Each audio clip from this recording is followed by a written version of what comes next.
Hello everyone, nubkeks here. Welcome back to Nub Raids. And if you were thinking, Nub, there hasn't been enough news today already, well, I have more news for you. I'm fresh out of the shower because there's so much to cover that is important. I guess the small thing first, because it's tying into all of this, or will be tying into a lot of it, we do have an anniversary path which is starting tomorrow. I can never keep track. There's so many anniversaries in this game. But here we go. The path event will be for getting gear and upgrading champions. So champion training and dungeon divers, basically. Um, it's probably going to mostly lean on the upgrading champions, right? So yeah, that could be pretty intensive. We'll take a look at that path tomorrow, but it's worth noting it. We do have a special. This is very, prepare yourselves for excitement. It's already in the game. We've got a champion chase tournament. Ooh, it's going to be good. And then if we look at the right-hand side, we can see, indeed, this champion training tournament, or sorry, this champion chase tournament is basically the exact same as every other champion chase tournament that we ever get. So that's exciting. But, ooh, here's the spicy stuff. There are some Plarium points up for grabs on the left-hand side. So, for example, you could come 10th out of the probably 100 players taking part, and you could snag yourself an account-changing 25 Plarium points, which is cool. There's 500 Plarium points if you're rich and you don't need them, because you can win champion chase tournaments. So that's cool as well. But tying into that, here's some actual news that you might not have seen. That stuff is seen in-game already. Hang on, let me zoom this in. Here we go. So, big news. Of course, it is, I should mention, it's the 2x Sacreds with 10x for Uzal of the Jade. It's for the first, it's 2x Sacreds for the whole weekend. That's going to be for the whole weekend, Friday, Saturday, Sunday. Uzal of the Jade 10x is for Friday, Saturday. I think he looks great. He looks really good, so cool. But there is more. On Sunday, which is the 1st of June, there will be a 2x Epic, Legendary, and Mythicals from Primal Shards for 48 hours. So that will be up for Sunday and Monday. What is interesting about this is it should be overlapping this. It should be basically overlapping the Champion Chase tournament, which is presumably why it lasts for an extra day. Okay, so that's what's going on. So you could pull your primals and get some of this. Connection error. Get some of this here done. So yeah, I guess it would be worth doing. I don't know if we've got it. Let me see. We'll see if anyone in the chat knows. But if you go in for a 2x prime, actually, I could probably work it out. Let me work it out right now for you. Your average points per shard. So you could get a sense for, yeah, that's what I want to work out. So let me work that out with the info tab. So here we go. Where is it? Oh, it's up. Oh my God, the game is really having a meltdown right now. So for champions, this is how many points. So epics, legendaries, or mythicals. Let me work out how many points you get on average per shard, and I'll be right back. Okay, so quick maths. Hopefully this was right. I think you get 106.5 points on average per primal shard. That does check out quick maths. That seems about right because it's about double. You get about 50 points for an ancient shard in 2x ancients for champion chase. So about 100 points for a primal shard seems about right. So, I mean, for example, for me, with 38 primal shards, I'd be expecting about 4,000 points in this champion chase.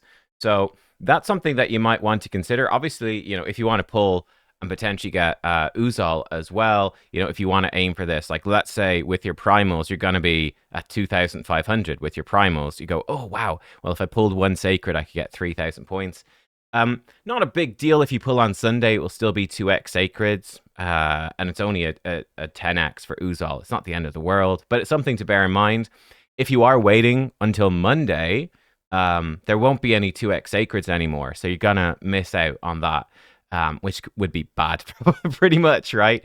So, yeah, you probably want to be pulling your shards if you're looking for Uzal on Saturday. And, of course, bearing in mind the 100 points per primal, most of it does come from the epics, but there's still a lot of randomness. Like you could get a lot more than that. You could get a lot less than that. That's the statistical average, right? But, or whatever I don't know what the maths term is, but, that's over a long term. With a small number of shards, you could have luck swing things quite substantially. So yeah, just watch out for that. That should be a rough ballpark thing. For me, if I'm going to get approximately 4,000 points, I mean, I guess I could pull 3 extra sacreds and get a legendary tome. I'm not really that bothered. The mythical tome would be juicy, but that's quite a lot of extra shards. So I don't know personally if I'm bothered. I'll have to think about it, and I might make my decision maybe tomorrow as to whether I'll pull some sacreds or not. I mean, I've got 35. I could. Another thing worth mentioning, of course, with this, this is historically the best time to pull your primals. 2x for epics, legendaries, and mythicals for primals. Amazing.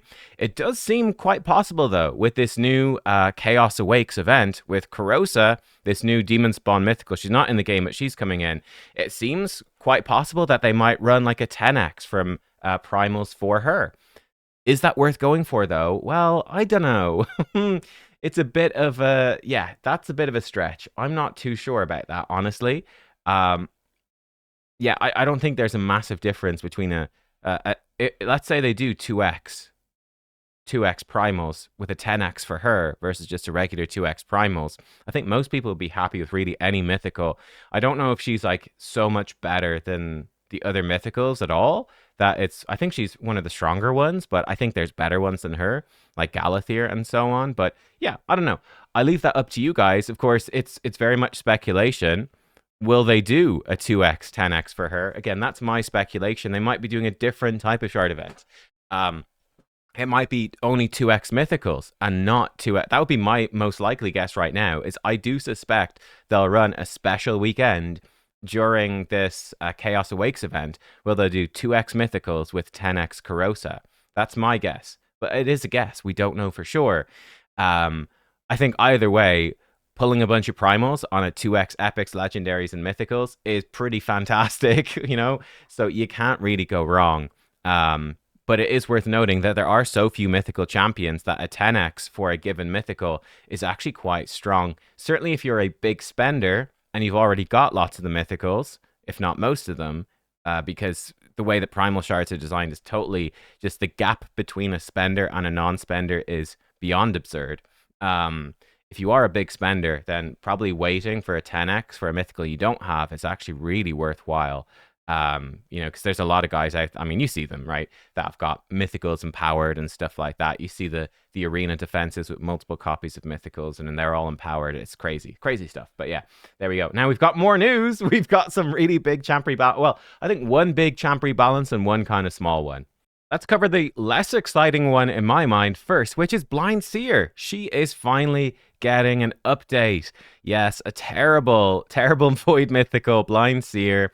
She even looks the same, which is disappointing, and that's not changing. She looks the same as Lanicus the Chosen. She's that old when they used to just sort of recolor some champions and whatnot. What they have to say about her: to make Blind Seer a more viable support champion, we've enhanced all of her skills.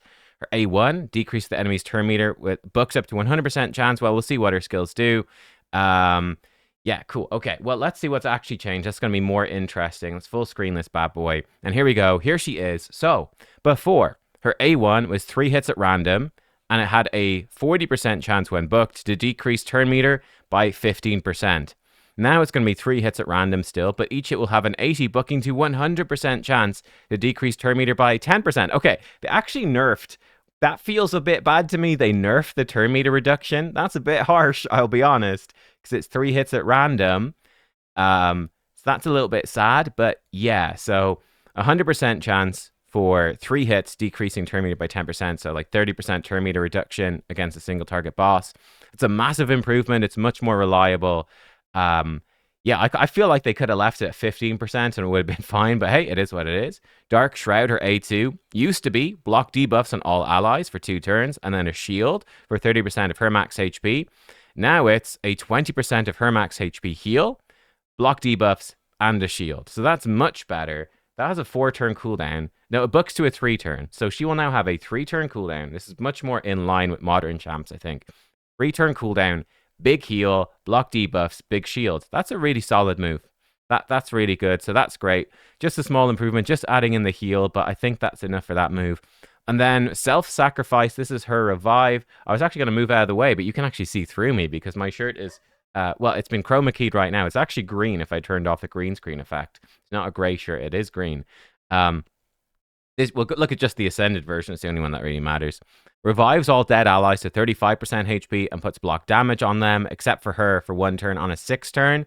Now it brings back dead allies with 50% HP, 30% turn meter, and gives them block damage. And the cooldown has gone down by 1. So it has -1, so it will be a 4-turn cooldown. Okay, so standard enough. It will book to a 4-turn cooldown, team revive, half HP, 30% turn meter, and block damage, but no block damage on her. Overall, I think she's still pretty bad, is my view. She's much better than she was, so she'll have a much more consistent A1. Her A2 will be actually a pretty solid move. Her revive is only okay, but it is a 4-turn cooldown AoE revive. It's sort of, I feel like she's very much a low to mid-tier Void Legendary. She's just not great. Even after this buff, she's not great. This is not a champion you're excited in any way, shape, or form to pull. However, she is a lot better now. So let's say you're a new player and she's the first Void Legendary you got. I think if she was even back before, you probably still would have used her because she was still okay. She's much more solid now, and she'll really help you progressing through some bosses and dungeons and whatnot. She's a lot better. And I think now, at least if I pulled her now, I would have been like, man, the old version, I would have been like, this champ is so trash, I don't think I'll ever use her. With this new version, I say she still sucks. I'm never going to use her, but hard mode faction wars and any place where she shows up in Cursed City, I'd be like, okay, this champion is actually legit insane and is really going to help, especially hard faction wars. Yeah, Dark Elves kind of lack for these survivable revivers and keeping your team alive. I think she helps massively with that. And yeah, so I think that's cool. She's still not great, I think. She does. I would have liked to see like a little passive or something to be a bit spicier, or maybe like turn meter boosting on her A2 or something to make. She's got crazy base speed, but she doesn't really do anything with it, which is fine as well, I guess. But yeah, I think she's nothing special, but she's now not absolute trash. She's just kind of bad. But hey, listen, Faction Wars Hard is a thing. It's the newest content, and she's legitimately almost best in class for this faction for it. Like, you know, she'd be, if you had Blind Seer, she almost definitely makes your teams kind of regardless of anything now. So at least that's cool. Now, this one I'm much more excited for. Mountain King. This is awesome. I saw a funny post which is saying, hey, this new fusion, right? The new fusion coming up, whatever, Darkbeard, Beardbane, I don't know, whatever he's Firebeard, the dwarf guy. I saw a lot of comments saying this new fusion should have just been a rework for Mountain King. Guess what? There's a rework for Mountain King coming as well. And from a quick glance at it, this looks good because I think this keeps the identity for Mountain King as that single target. He's quite a unique champion. I think this is good. I think this is better than just changing him into the fusion, for instance. Though I do see the point of arguably there being just too many champs in the game and overlapping and blah, blah. Anyway, let's take a look. With the rebalance of the king himself, we've aimed to bring his kit up to speed with the current meta, both in PvP and PvE. So we got some extra stuff happening here. We'll cover all of this. And to cement his dominance, this is cool. We've granted him an aura. And as a finishing touch, we've increased his base speed from 85 to 95. Wow, I can't believe he had 85 base speed before. That's crazy. He now has 95. He's still slow. 95 is still very slow, but it's a hell of a lot better than 85. There is hope for Razin in the future as well. That, like, Razin can still get more speed. It can happen. Razin rework when. And let's bring up his where's the zoom? Where is the zoom? Wait, this is the wrong one. This is Blind Seer. Wait, hang on, I've lost it. Bring me back. Here we go. I've got it. It's full screen. Mountain King. Let's take a little look here. So on top of the base speed increase, his A1 used to be just attacks one enemy. Wow, it doesn't get more exciting than that, does it? Now, attacks one enemy and fills this champ's turn meter by 10% and an additional 2% for each buff on the target. It's not really a big deal, but it's nice. At least it's doing something, not just attack, which feels, for a legendary in 2025 feels pretty meh. This feels more like a legendary 2025. It doesn't really matter, but at least it's a bit interesting. Now, here we go. Enchanted Axes A2 used to be that 50% ignore defense nuke. It still does that, but now extra turn if he kills an enemy, and that totally changes the game. That is massive for Mountain King. So now he has an extra turn on his big single target nuke, but that's not all. His A3 used to be ignore shield and block damage attack. Now it ignores shield, block damage, but also strengthen, unkillable, and ally protection. And on top of that, it decreases the cooldown of the Enchanted Axe skill by 2 turns if this attack kills an enemy. Enchanted Axe is his extra turn move. So this opens up a ton of stuff for you. It's very cool. One thing I like about him that's very unique is his passive, which is mostly the same. Increases his attack by 50% each time he kills an enemy up to 100%. He's now going to be immune to decrease attack and block active skills, and he now has a 25% attack in all battles aura. This is something I like about Mountain King. He's weird. He has 31,000 base HP, which is bonkers, and 1,400 base attack. His damage scales more off of HP, but it does scale a bit off of attack. He's a weird champion, but I like that they haven't got rid of the weirdness. He's still weird. He still mostly scales off HP, but you build up some attack on him, and yeah, he starts ramping up his attack. He gets up to double attack. 100% attack is crazy. And that's really going to up his damage even more. And yeah, he's going to have, it is still a 4-turn cooldown, but it's got an extra turn baked in. And then his A3 is going to be ignoring way more stuff and reducing the cooldown of this. So you can go, bam, nuke someone, get an extra turn, nuke somebody else, reset his A2. And you know, when he's coming back to his Enchanted Axe, whoa, this time around, boy, oh boy, he's got 100% bonus attack, and he's got another extra turn move ready to go.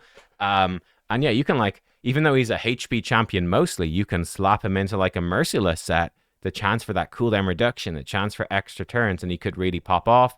And yeah, I think he's very cool now. He's an awesome champion. He's got way more identity. The extra turn especially really opens him up to be much more viable in many areas of the game. And he's got that cool identity of being massive single target nukes, but he's survivable. Very much an alternative to Rotus, just tons of HP off the bat. You can do some fun builds with him. I think he becomes a really cool champion, which is awesome. One thing I would love if they did an update for him. Some of these textures are old, right? You look at some of these new champs coming in, and then you look at these horns, you look at this beard, and you're like, man, this champion he's a bit old. If we compare him to Uzal, for example, God, Uzal just looks a heck of a lot better. There's a lot more details on Uzal. But yeah, Mountain King, he should be an absolute monster as the King of the Dwarves.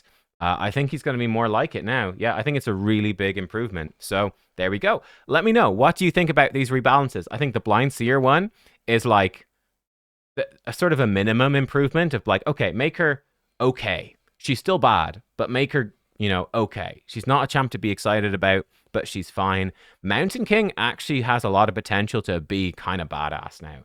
So Mountain King is a much more exciting champion. Again, he's not the new best champion in the game, but that's fine. But I think he's going to be solid. So cool. Mountain King, really big improvement. Very scary now when you fight him in waves and stuff as well. He could start getting extra turns and ripping through your team. He could be kind of scary.